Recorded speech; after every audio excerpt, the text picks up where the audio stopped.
Okay, thank you for this. All right, now it's a bit this transition now from fun to less fun, right?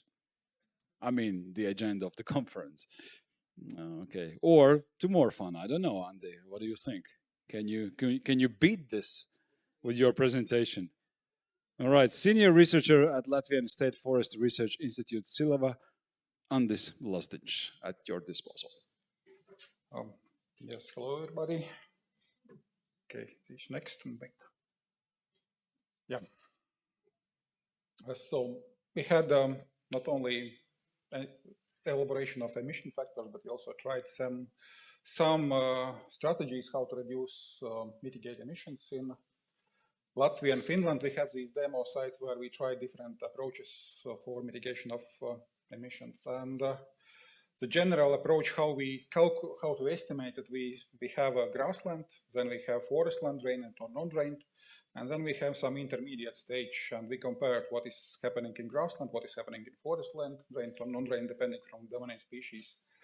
And then we build some model to calculate what would certain strategy affect emissions by comparing one scenario and another scenario. Generally, it's not how it is calculated in inventory, but if you are going to these voluntary carbon trading platforms, then it's more or less what they're asking to compare the two scenarios, what is happening now and what will happen if you are doing things differently.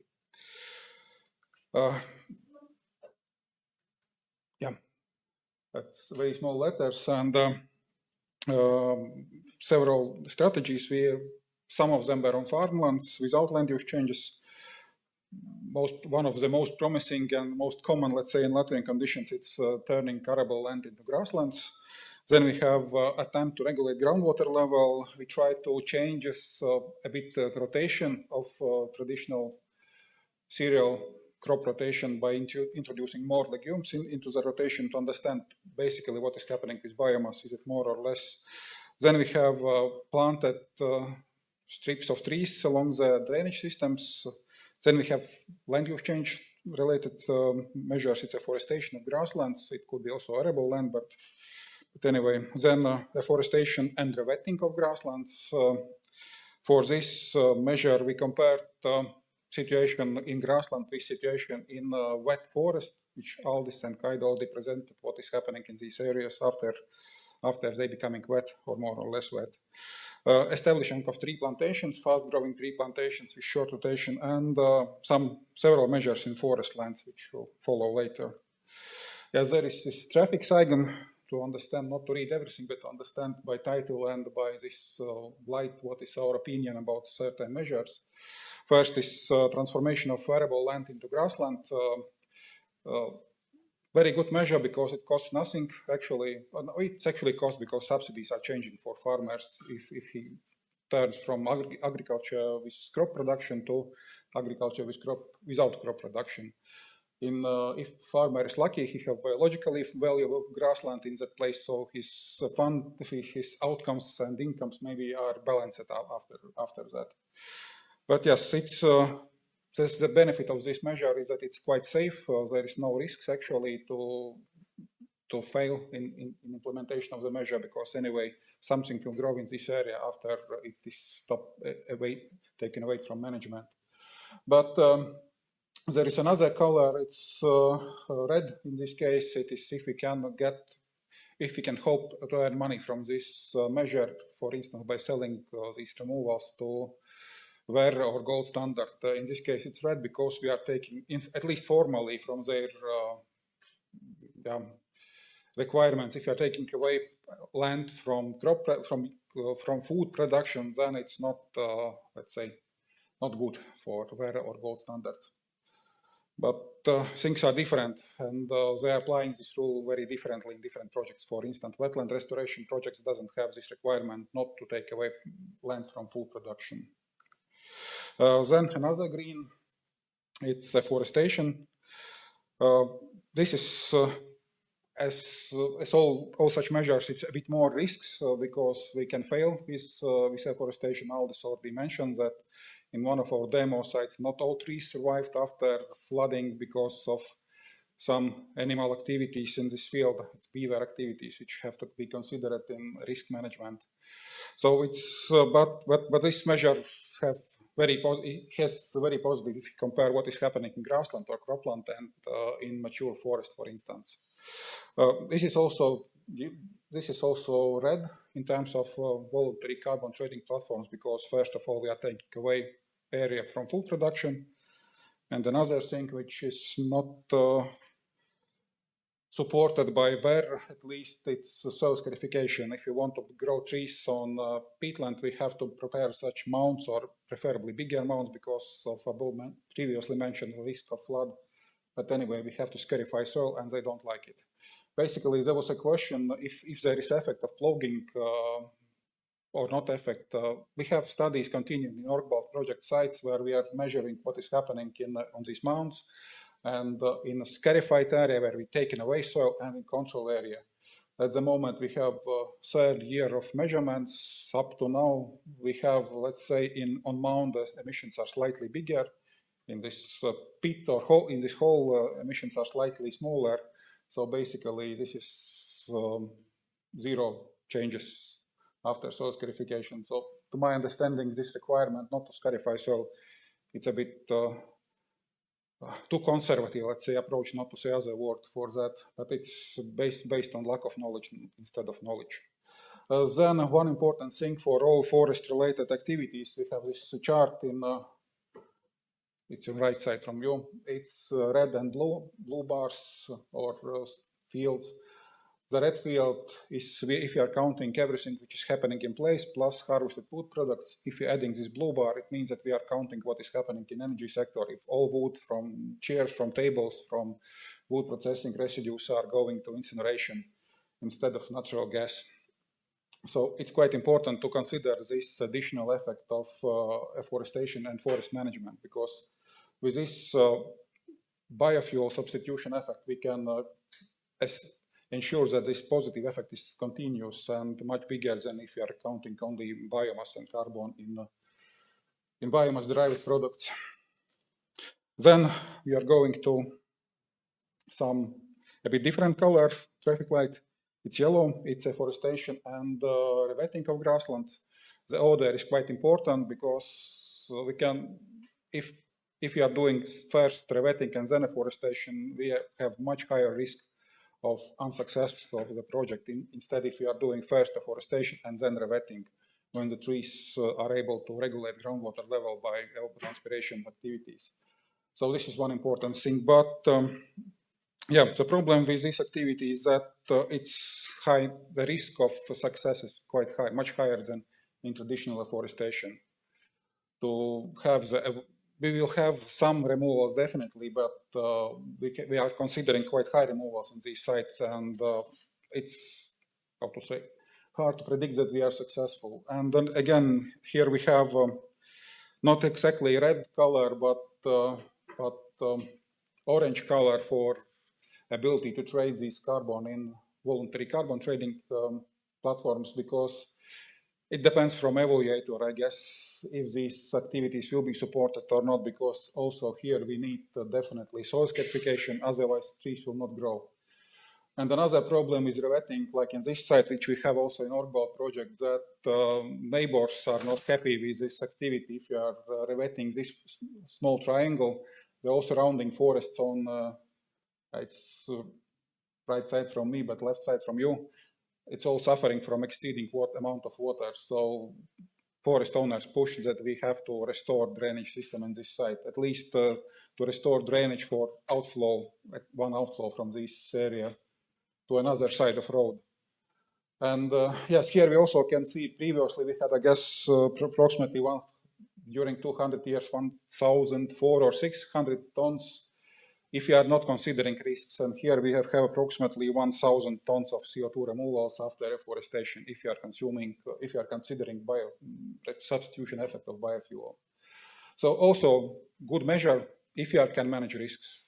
That's critical for all cases. If you are dealing with water management, water regulation, it's very hard to predict what will happen, let's say, not only in 200 years after rewetting, but 20 years after rewetting. So it is a high-risk investment, let's say. It should be considered by landowners when they are going to do something like that. Then next one is red. It would be green if we would speak about agriculture, because we definitely can reduce nitrogen consumption in agriculture applications. But in our case, we found that biomass input in soil with those legumes which are traditionally used in Latvia, it's smaller than with traditional cereal dominant rape and wheat or ray systems. So at the moment it's red. Probably if you would know more about if we could use legumes with deeper roots or bigger biomass, then we would have different results. But at the moment we are, based on project results, we cannot recommend it for LULUCF sector. Next one is yellow. We will see it tomorrow.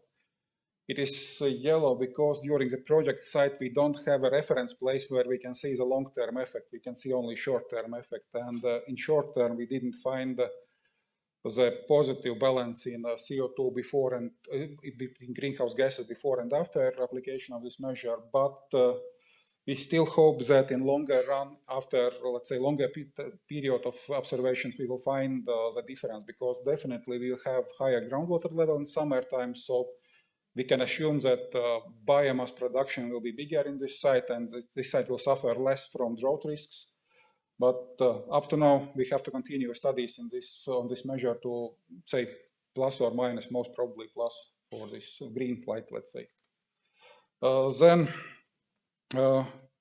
another measure with even bigger potential to reduce CO2 emissions and to produce removals, but with even higher risks of successful implementation. The idea is to grow fast-growing trees with rotation, 20 years, let's say, 25 years. Most probably it will be some kind of hybrid poplar or hybrid aspen. Grows very nicely if we can take away two risks. One is drought. In peat soils, it's sounds strange, but it's problem in peat soils to have droughts in summertime, because groundwater level drops down during summer. And another problem, even bigger in our case, was animal damages. Area definitely should be fenced, and other protection measures should be implemented also. So with rather high mitigation potential, 2-3 times bigger than afforestation, but at the same time the risk is quite high. So it is also good measure, but still high risks, and somehow we have to implement risk management measures like most probably fencing is the first and the most important. Yeah, wood ash application, it was tested in Latvia and also in Finland. A bit different scopes of the spreading of wood ash, but in Latvia we have research experience on this fertilizer, but we don't have much industrial experience. At the moment, the state forest company is planning to start pilot project, larger scale pilot project on spreading of wood ash, and they will work together with Finnish contractors which are working in this field. And definitely from our previous research and also from this study, we know that it has positive effect on immediate positive effect. So it's written here that it's quick, fast acting measure on biomass increment. We don't have increase in emissions, at least in these fertile sites. We will see tomorrow different case where ash is used in former peat extraction sites. There we have slight increase of emissions, but you will see tomorrow how it looks like when we all calculating all together what Aldis mentioned in carbon balance. Here in Latvia, maybe in compared to Finland, we have other challenges also. First of all, if we go to continental or boreal climate, we have more or less predictable winters. Frozen, we can go into field and spread wood ash in winter time. In Latvia, we cannot rely so much on the soil that it will be frozen in winter, so we have to do it mostly in summertime when we have the driest condition. And it makes two risks. First, we can damage roots of trees. If you are doing in spruce stands, then they are more sensitive than others. And another thing, if you are trying to spread as wide as possible by spreader this wood ash in summertime, especially in spring, we can damage bark. So from biodiversity point of view, it's very good to damage bark, but from forestry point of view, it's not very good because we are creating a potential place where we have root rot next generation. Yeah, but definitely, yes, this measure is acceptable for Latvia. Another thing which is here raising problem that farmers also understand that wood ash is not waste but resource, and foresters will have to compete with farmers at some point for this material, but not yet. Yeah, next is red. Maybe it's another difference in climate. If we compare the boreal climate and our temperate climate, we tried this continuous selective felling in spruce stands, because spruce is the only shade-tolerant species, native species here in Latvia, and they should be able to regenerate in such management. After such management, we have some mitigation, and if you have model 200 years of management of such stands in theory without risks, we have also mitigation effect. But the problem, there are actually several problems with this. Again, we have after such selective felling, the bark beetle is coming to these places, and they are eating some of trees. If bark beetle leaves something behind them, then wind is coming next and destroying everything else. So if you compare this selective felling and clear felling management, then definitely clear felling is following to selective felling quite soon in most cases in Latvia. So it's the difference between boreal and temperate climate zone. So we would not recommend this as a climate change mitigation measure. In spite, we have some less emissions here. Then traditionally in Latvia, there are two measures in the regeneration of naturally wet sites, which are usually in Latvia left over for natural regeneration after clear fellings. Here we tried, the idea was to do the artificial regeneration. We don't like this word artificial, but regeneration by planting. In one case, we planted black alder. In another case, it will be another study site with spruce. At the moment, we are at the beginning of the study. We don't have much experience and many study sites where we can compare what is happening after artificial regeneration of such sites. If these trees survive and how many stands will survive. So it is, at the moment, yellow light. More studies are necessary to understand if this measure is positive or negative or neutral, let's say, not negative, definitely. But at the moment, it looks like in theory that it should work. And because we have shortened regeneration period, we have more removals in early development stages in these stands, just because we scarify soils, even if those trees are dying. Next is planting of tree strips or shelter belts around drainage systems. I mark it red. These drainage systems, actually, we can plant shelter belts anywhere. It doesn't matter if it's drainage system or not. If there is in terrain, we can see the area where it can be where we can consider accumulation of nutrients from surrounding fields. We can plant the shelter belt, and also we can plant it where it is necessary from agriculture point of view. So this definitely green, but also there is something in orange color. Is risks which are in short rotation. Trees is even bigger in this case, and we have to find solution, either to use slow growing trees or to implement protective measures in these sites. But definitely positive, but with higher risks. Yeah, it's similar measure in forests, again red.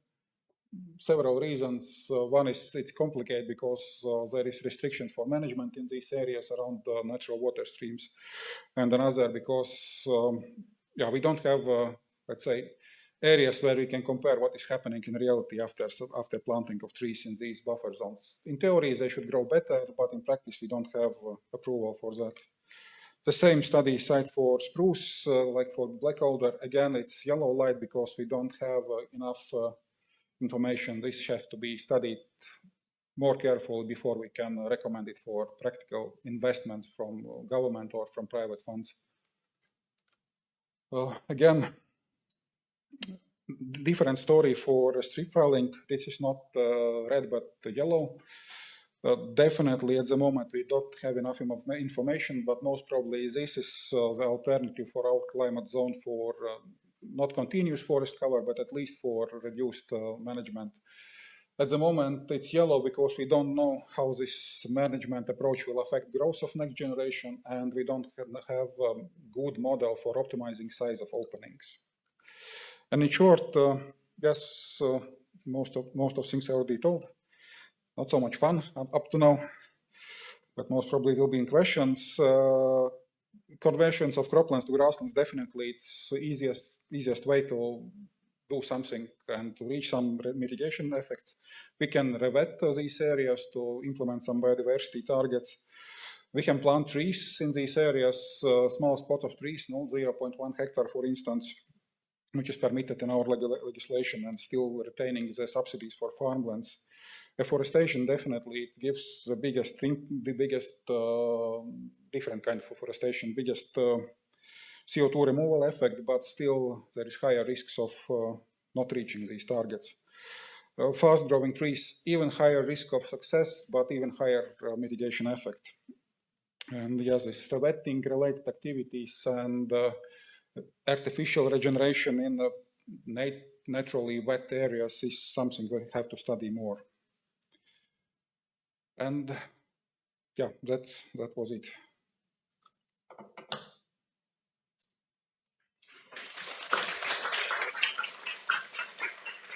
All right. We have again many questions, so why don't we rank them again so that we know which to address, because I believe there are quite many. So what's the baseline for all the scenarios? All scenarios have different baselines. If it's afforestation, we can select the grassland or cropland, depending on what is in real situation. In our case, in modeling, we used, let's say, more conservative approach that it's grassland at the beginning. Okay. So next up, Nerijus is saying, just to repeat former question, what makes Latvia in entire EU exceptional with these afforestation ideas? Maybe Latvians are too stupid, and when we are saying afforestation, we are mentioning organic cells, and more clever countries are skipping it and just saying afforestation. Right, so it could be the matter of how you name things. Yes. All right, okay. You sound quite confident about this. Okay. Just my impression. We just made several times this mistake, so I can imagine that it's the same piece. All right, another popular question. Your recommendations quite differ from global and EU climate and biodiversity research recommendations. Could you explain that? I would not say so. There are different recommendations. Some are on the top, some are a bit deeper, but if you're evaluating research results, definitely we can come to this recommendation to afforest some of organic cells. It was a previously question, afforest everything? Definitely no, because not everywhere it's possible. And revetting activities and other restoration activities are welcome in other places where afforestation is not possible or it's associated with very high risk of success. All right, let's take another one. The EU needs to be carbon neutral by 2050, as we know. So we need measures to reach that target in 26 years. Someone's done the math. What are these effective measures to drastically reduce emissions? So very broad question. What's your take on that? For Latvia, it's definitely, it's quite easy for Latvia if we are speaking about LULUCF sector. We have 8 million tons of emissions from organic soils. If we don't have them, we don't have emissions. So if you are implement the approach which Chaldis proposed with this comparison of drained and non-drained conditions scenarios, then we are going to zero in forest lands, and by afforestation or wetting of remaining organic soils, we can go to zero in other lands. And so LULUCF sector will be saved at that point, but I don't know about energy sector. It's a bit tricky, I guess. Yeah. Okay, thank you so much. Thank you. Yes, well done.